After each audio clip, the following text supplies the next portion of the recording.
Кризата коси, помош од државата побараа и јавните предпријатија, откако состојбата кај сите вршители на комунални дејности од финансиски аспект станува загрижувачка.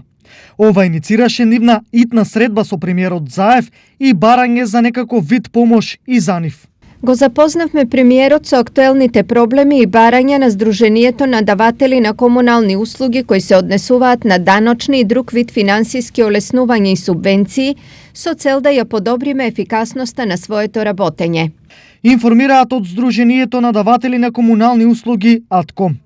Можноста да добијат помош од државата е повеќе од добре дојдена за сите јавни предпријатија и од регионот. Знаете дека ова година е година на пандемија, каде што имаме финансиски негативни показатели сите предпријатија и секое олеснување, независно какво ќе дојде од владата, ќе значи една добра финансиска инекција, бидејќи секоја таква финансиска инекција значи едно подобро работење и подобра услуга, тоест подобри комунални услуги спрема граѓаните на општина Штип. Со сличен став се и од Делчевското јавно предпријатие. Состојбата во јавните комунални предпријатија ќе биде подобра од моменталната, со тоа што би се зголемила ликвидност на јавното комунално предпријатие, би се подобрила и наплатата на заостанати долгови фактури што ги имаме кон наши добавувачи.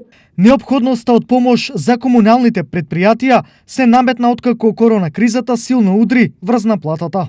Оптимистички вести комуналните предпријатија добија од владата, од каде има најава за отпишување на каматите за долговите и еднократна интервентна мерка во износ на една минимална плата за вработените. Сите заедно пребродивме една тешка сезона и државата чувствува должност да им помогне на јавните комунални предпријатија. Ние тоа ќе го направиме и преку зајакнување на општините преку следниот пакет за децентрализација. Порачал премиерот Зоран Заев на средба со комуналците.